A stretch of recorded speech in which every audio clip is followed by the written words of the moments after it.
El lado oscuro de la Matrix, en colaboración con Más de Misterio, os presentamos una visión que no encontraréis en ningún otro sitio, acerca del esoterismo y los misterios que encierra un controvertido monumento que está ubicado en la Sierra de Guadarrama, en la provincia de Madrid, España. Se trata del Valle de los Caídos. Este conjunto monumental que os presentamos fue mandado a construir por Francisco Franco en 1940. Una vez finalizada la Guerra Civil Española, se diseñó para conmemorar a los caídos en esta guerra. Consta de varias partes. Una basílica menor excavada en la propia roca del risco de la Nava. Sobre ese risco una gran cruz monumental. Una exedra que da acceso a la basílica en la parte delantera. Una abadia de monjes benedictinos y hospedería en la parte trasera. Todo este conjunto es rodeado por un viacrucis repartido por toda la sierra circundante, que se extiende a lo largo de 6 kilómetros y que es el camino de ascensión penitencial al monumento. Dentro de la basílica están enterrados los restos mortales de aproximadamente 70.000 de los caídos en la Guerra Civil Española. Estas estimaciones las hicieron los propios monjes que custodian sus restos. Hay 2 tumbas destacadas en el crucero, alrededor del altar mayor. La tumba de José Antonio Primo de Rivera y la del propio Francisco Franco. Os vamos a desentrañar los misterios que se esconden tras el aparente aspecto católico de este monumento. No os lo perdáis, porque nada es lo que parece. Estos son los Juanelos. Es la primera etapa en el recorrido que nos llevará a desentrañar todos los misterios de este complejo monumental. Carolina y Susana os explicará con más detalle lo que representan y la razón de su extraña ubicación. Estas 4 columnas de granito de 11 metros de altura, 1,5 metros de diámetro y 52 toneladas cada una son los famosos Juanelos.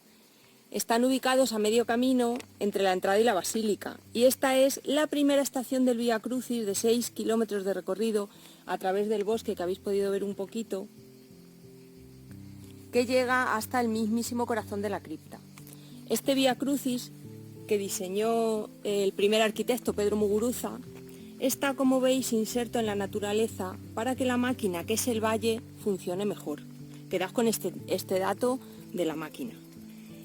Las 4 columnas iban en un principio, en tiempos de Felipe II, iban a ser usadas como contrapeso para subir agua desde el Tajo a Toledo. Y también dicen que como parte de una reforma encargada por Felipe II para el Alcázar de Toledo. En 1953, que es cuando ya se ubicaron aquí definitivamente, se trasladaron aquí a las obras del valle desde Orgaz y Nambroca, en Toledo, hasta justo este punto, por no poder atravesar el primer puente que lleva a la Exedra. Vamos a ir acercándonos un poquito. Sí, nos acercamos un poco para que se vean las 4. Las veáis mejor, que son 4, porque las de la izquierda no se ven muy bien. Sí, no se ve. Bien. A nosotros, a más de misterio, lo que más nos interesa a nuestro grupo son los posibles significados. Dentro del mundo del misterio habréis oído 1000 veces que todo el mundo dice que son Joaquín y Boaz. Ya sabéis, las 2 columnas masónicas que anteceden la logia. Pero para nosotros esto es completamente falso, porque como veis son 4. Para Diego Méndez, que es el segundo arquitecto de todo el complejo, él mismo oyó decir a Franco que serían las columnas sobre las que descansaría la Nueva España. Entonces, en una explicación ortodoxa, podría ser, al referirse, se podría referir a las 4 columnas de la Iglesia católica, que serían Santiago Santo, San Juan, San Pedro y San Pablo, o a los 4 pilares de la Iglesia, el credo, los sacramentos, los mandamientos y la oración. Hasta aquí, digamos que es la ortodoxia, ¿vale? Pero estas columnas, como veis, no parece que sostienen nada. Entonces a nosotros nos cuadra más, encajarían más con las figuras sesentas que se colocaban en los templos egipcios como representación del sol o para protegerlo a los templos del caos externo. Esto, acordaros que os hemos dicho que es lo primero que te encuentras al entrar. Quedaos con este dato del templo egipcio, luego lo explicaremos después también, lo ampliaremos. Eso es. A lo mejor Franco quiso expresar con estas columnas puestas aquí que entrábamos en la gran máquina que era el valle, usando pues piezas de otra máquina, los juanelos encargados por Felipe II. También, por ejemplo, para ir acabando, se parecen ligeramente a dos dístilos romanos, esos monumentos Mira, funerarios. Os ponemos aquí al lado un dístilo para que lo veáis. Sí. Aunque estos los juanelos estarían sin terminar por arriba. Bueno, ligeramente se parece más a eso. No sé qué os parecen a vosotros, pero desde luego Joaquín y Boaz no. A mí tampoco me parecen Joaquín o Boaz. Estas son 4 columnas y Joaquín y Boaz son 2. Detrás de nosotros se encuentran los juanelos. Este es el primer puente de varios hasta llegar a la propia basílica, que ahora la vamos a enseñar, por el que no pudieron pasar las 4 columnas por temor a que no aguantaran su peso. Aquí lo que nos podemos fijar es en la agreste naturaleza que domina todo, como veis. Y deciros también que esta carretera estaba pensado derribarla cuando se acabaran las obras se acabaron en el 59 y lo que ocurrió es que ya España se movía en coche y fue imposible derribarlo. Porque la idea principal, primordial, era hacer el Vía Crucis desde los Juanelos de atrás, subir 6 kilómetros haciendo el Vía Crucis hasta llegar a la El Vía propia Crucis, para que os hagáis una idea, está así, como atravesando todos estos picos de esta sierra. Por todas estas montañas, que bueno, ahora no se ve muy bien porque hay pinos. Y eso, por supuesto, es el Valle de los Caídos. Y lo que quiero también que veáis aquí es que observéis el maravilloso entorno natural que fue elegido. Todo esto fue reforestado concienzudamente desde el principio de las obras por decreto ley. Aquí se utilizaron diferentes especies de árboles que se trajeron de toda España. Toda esta zona, toda esta sierra es bien de interés cultural de la Comunidad de Madrid. Forma parte de la ruta imperial cuando se visita, por ejemplo, el Escorial. Y deciros también que estos bosques están protegidos y forman parte del paraje pintoresco del Pinar de Abantos. Vienen a ser simbólicamente pues un paisaje protegido, digamos que santificado.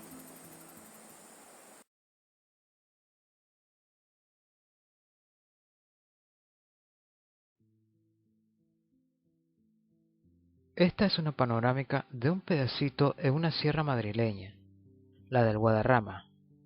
Franco quería ubicar este monumento en un lugar retirado del bullicio de la ciudad, pero lo suficientemente cerca de Madrid, para ir en peregrinación hasta él. Pero ¿cuáles fueron sus verdaderas razones para situar el Valle de los Caídos en esta sierra? ¿Y por qué esconderlo entre la naturaleza en vez de haber levantado el cielo una grandiosa catedral? Susana os desentraña a continuación los motivos esotéricos que se conjugaron para elegir este emplazamiento y su diseño. La naturaleza. En este monumento del Valle de los Caídos, la naturaleza es un elemento primordial. Es importantísima. ¿Veis? Estamos rodeados de ella. Cuando se gestaba en la mente de Franco su concepción, esta idea de monumento era un monumento a los caídos en la guerra civil. Entonces había 3 elementos imprescindibles que debían formar parte de él. Una gran cruz monumental, como veis ahí, una basílica a modo de cripta, que es una cueva que está excavada debajo de esa roca que veis, luego la enseñaremos, y la propia naturaleza de la montaña. Era una condición indispensable que este complejo estuviese ubicado en una cumbre de la montaña.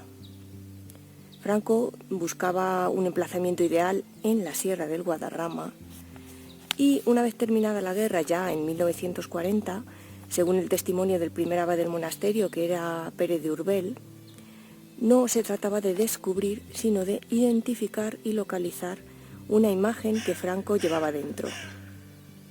Con lo que el caudillo, que tenía muy claro lo que quería construir y dónde debía hacerlo. Cuando se inauguró el monumento en 1959, el propio Franco subrayó de nuevo la importancia del entorno natural de la cumbre de la montaña en el discurso inaugural, con estas mismas palabras. La naturaleza parecía habernos reservado este magnífico escenario de la sierra, con la belleza de sus duros e ingentes peñascos, como la reciedumbre de nuestro carácter, con las laderas ásperas dulcificadas por la ascensión penosa del arbolado, como este trabajo que la naturaleza nos impone. Quedaos con este detalle de la ascensión penosa y de la reciedumbre de nuestro carácter como los peñascos. teniendo claro que el enclave elegido era tan importante para la concepción del Valle de los Caídos, nos podemos preguntar por qué este y no cualquier otro lugar. La elección de esta cumbre de montaña tiene una clara explicación desde el punto de vista del gnosticismo panteísta. Para llegar a esta conclusión nos vamos a hacer un brevísimo repaso de una serie de corrientes de pensamiento que campaban por Europa pues, a finales del siglo XIX y principios del XX. Hay un claro precedente en la idea de este monumento, que es ya anticipada en el mundo del arte en el año 1808, de la mano del romanticismo alemán y de un pintor en concreto que se llamaba Caspar David Friedrich. Este hombre pintó un controvertido cuadro en este año, en 1808, titulado La cruz en la montaña, o conocido también con el nombre del altar de Teschen. Os vamos a enseñar una foto, veréis. A ver si se ve bien aquí con la cámara. No sé si voy a estar muy cerca. A ver, no sé si se enfoca muy bien. No hay mucha luz. ¿Veis? Es una montaña con unas... Luego os pondremos otra foto mejor en el vídeo. Ahí. Bien, pues teniendo en mente un poquito el cuadro, ¿le veis ahí a mano izquierda? Este cuadro fue muy polémico en su época porque el autor tenía una intención muy clara con él. Él quería que el espectador, cuando viese el cuadro, sintiese una especie de iluminación mística que le acercase hasta Dios. Caspar fue el primer autor que usó la naturaleza como un propósito de devoción cristiana que hasta la época no se había hecho porque se salía de los cánones establecidos. En aquellos años le acusaron incluso de sacralizar la naturaleza en una suerte de panteísmo gnóstico, porque había convertido una cumbre de una montaña en un altar. ¿Veis? Que es muy similar el concepto, los paralelismos, la estética.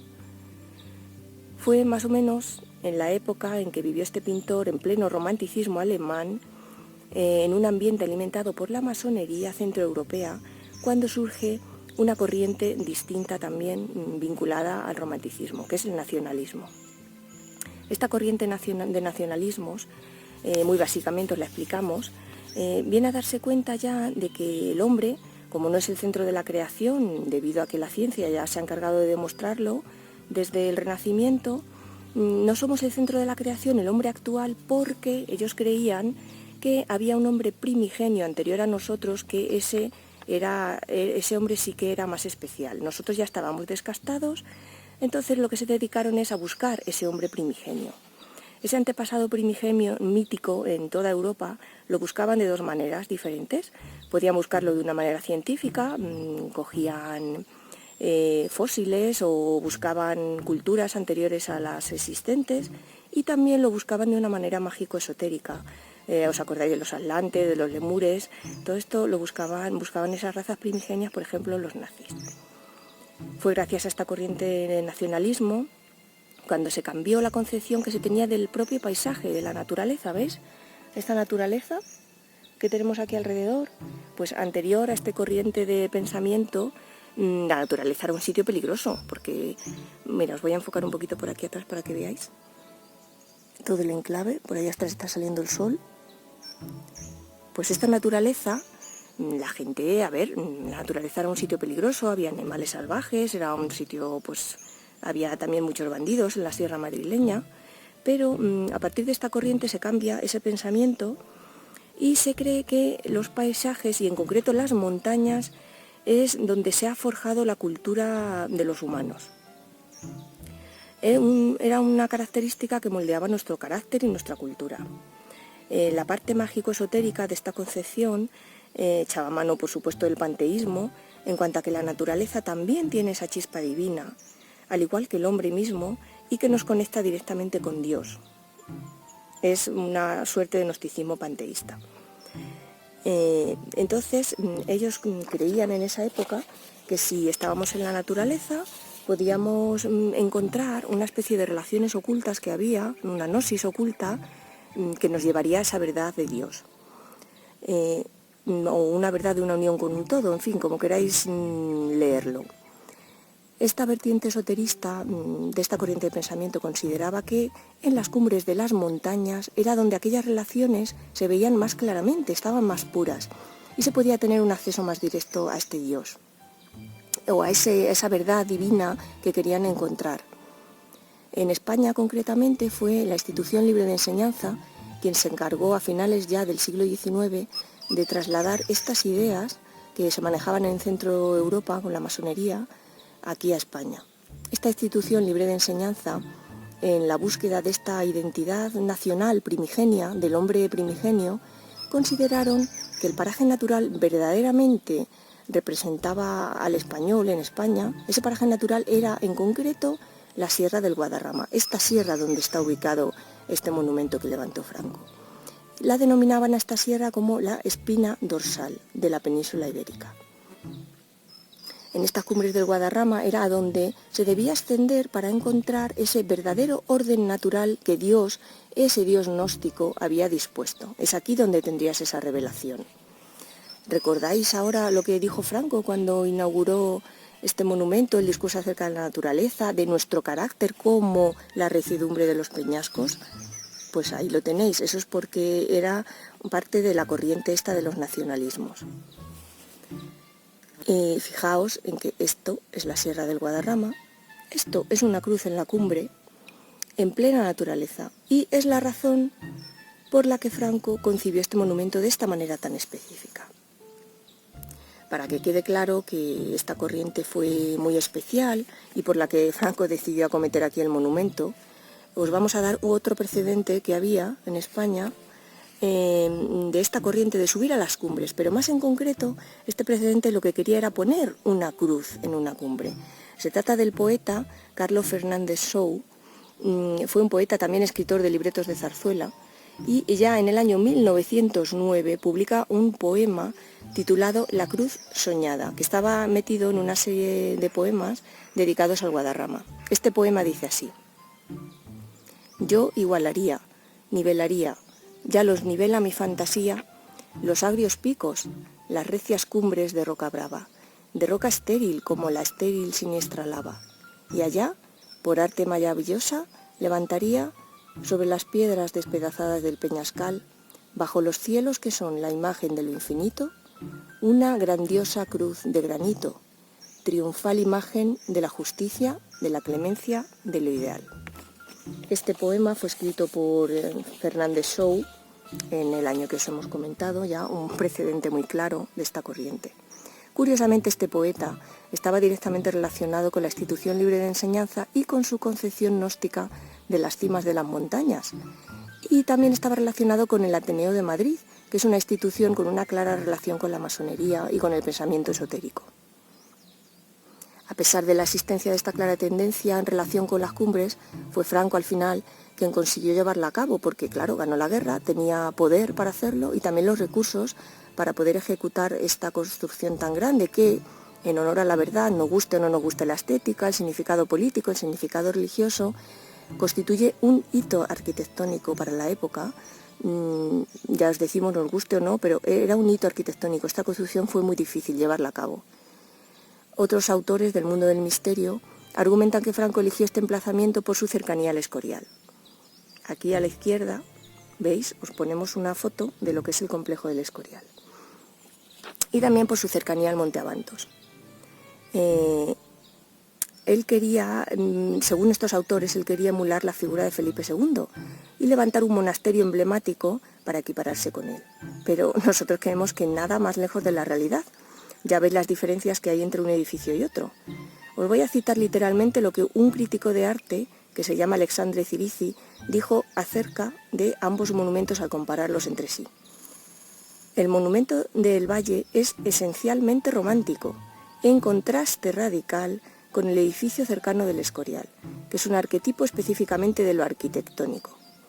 Si el Escorial permanecía insensible al paisaje, como una pura unidad perfecta, el Valle de los Caídos obedece a una sugestión del paisaje.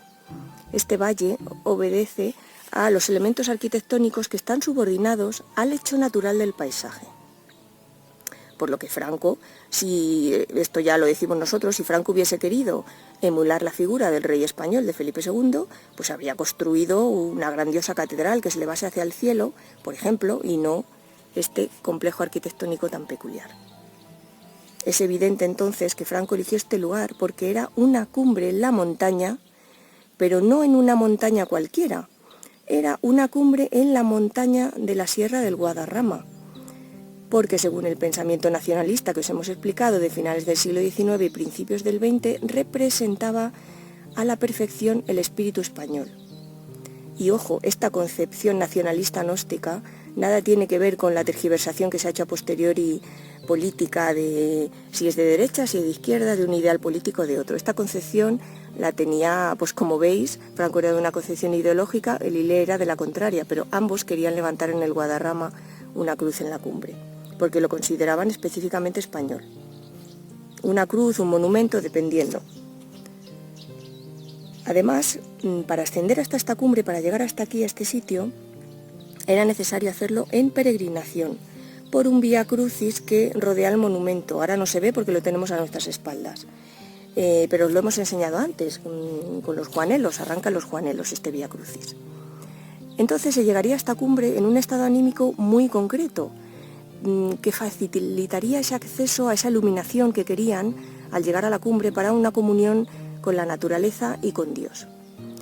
Otro dato más que evidencia que Franco y los arquitectos constructores del monumento querían resaltar el enclave natural de este mismo fueron los grandes quebraderos de cabeza que el arquitecto Diego Méndez, el segundo arquitecto, y el escultor Juan de Ábalos tuvieron a la hora de implementar esta grandiosa cruz en el cerro, porque fue todo un hito arquitectónico, fue muy difícil hacerla en cuanto a cálculo, a diseño y a construcción. Pero además, tanto Franco como el arquitecto querían que el basamento de la cruz, de la parte de abajo que veis de la cruz, de la que es más grande, se pusieran unas esculturas que fuesen gigantescas y que sirviesen de transición entre la roca pura y lo que es el fuste, que es la parte de arriba de la cruz. Estas esculturas desde lejos tendrían que parecer rocas, no se debían diferenciar de lo que era la pura roca de abajo, aunque fuesen unas esculturas en sí que representasen. Este efecto al final fue conseguido bastante bien, ya lo veis, no se diferencian muy bien las estructuras, y porque Diego Méndez visitaba bastante el estudio de Juan de Ábalos, y hay una anécdota muy curiosa, que cuando pasaba a ver los bocetos de estas esculturas, y los tenía preparados Juan de Ábalos, Diego Méndez, que tenía un temperamento muy fuerte, le gritaba: así no, quiero algo más salvaje, quiero algo salvaje. Estas esculturas se ve que se confunden con la roca, no se distinguen claramente, está bastante bien conseguido el efecto. Son 8 figuras, la parte de abajo están los 4 evangelistas con sus 4 tetamorfos, y la parte de arriba están las 4 virtudes celestiales, que representan representadas con forma masculina, porque Franco no las quería representar con forma femenina. Ya os explicaremos más adelante luego lo que representa toda la angelología del valle.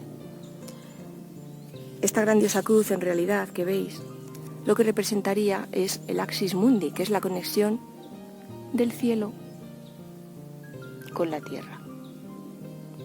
Ahí debajo, justo en el eje de la cruz, es donde está la basílica, el altar donde se celebran las misas.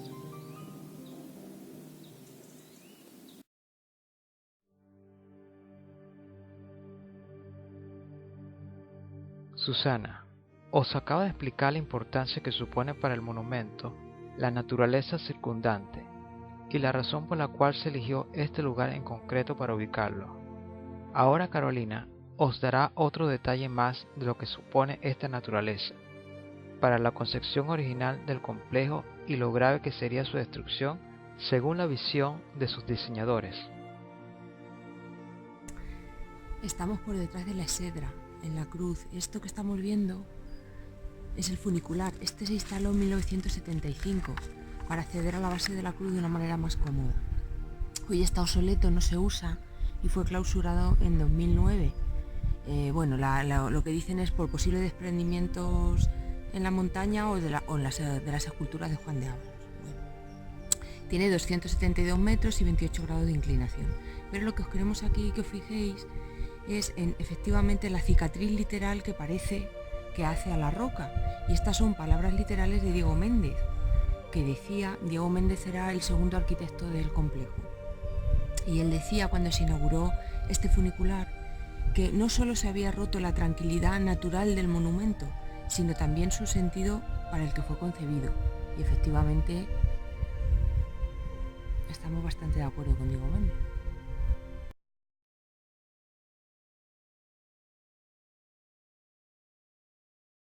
Hay muchos más misterios que se esconden en el Valle de los Caídos. Un buen ejemplo de ellos son las cuantiosas similitudes que tiene con un templo egipcio, a pesar de tratarse de un complejo católico. Susana os explica a continuación todos los paralelismos existentes en dicho valle. No nos podemos dejar engañar por la apariencia estrictamente católica de este monumento, porque desde su misma concepción, la sombra de un templo egipcio planea sobre él. Anteriormente os hemos hablado de los 4 juanelos que descansan en la carretera de acceso al complejo y que muchos autores han relacionado con las columnas masónicas de Joaquín y Boaz. Es evidente que la masonería adora todo lo relacionado con la cultura de los faraones egipcios y, a pesar del odio que Franco tenía a los masones, hay varios datos que vinculan al Valle de los Caídos con ellos, empezando por el propio nombre. El investigador sobre masonería Manuel Guerra, en su libro Masonería, Religión y Política, explica que, según la editorial de textos masónicos Valle de México, la propia palabra valle es un tecnicismo masónico que designa la ubicación geográfica de una logia filosófica. ¿Es entonces el valle una logia filosófica y de ahí parten sus similitudes con la estética egipcia? ¿Es esa la razón de que Franco eligiese este nombre cuando es evidente que se trata de un risco montañoso y no de un valle como tal? Pero volvamos al proyecto de este monumento y al concepto que el primer arquitecto, Pedro Muguruza, quería dejar plasmado en él. Mirad.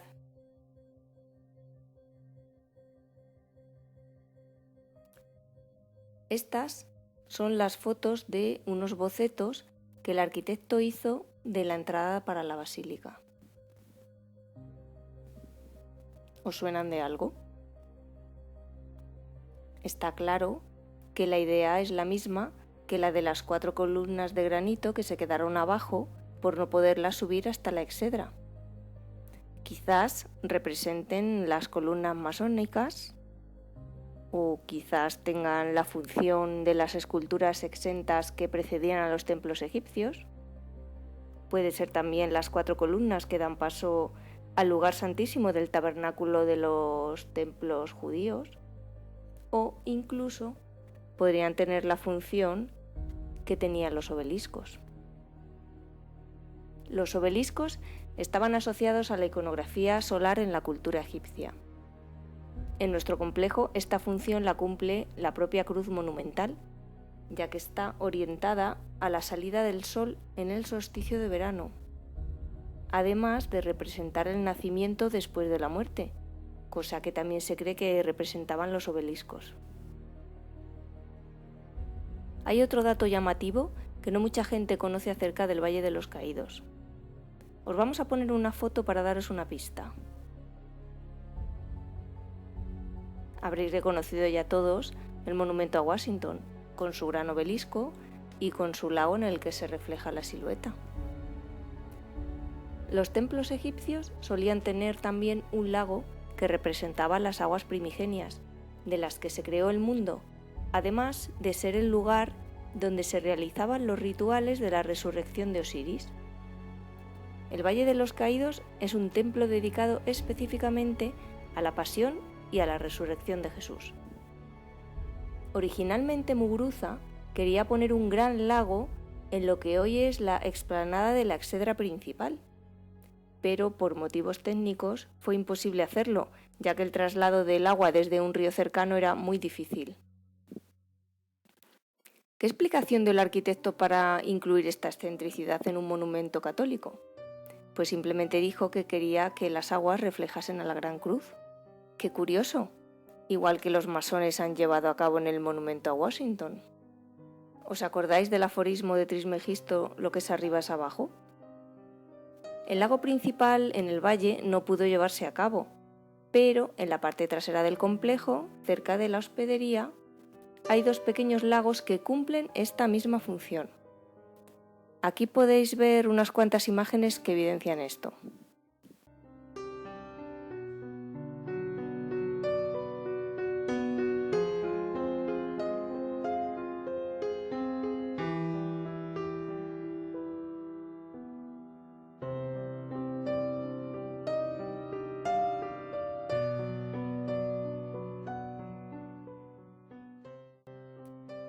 Y ya que estamos en la parte trasera del complejo, os queremos mostrar otra vinculación más del valle con la cultura egipcia, los pilonos.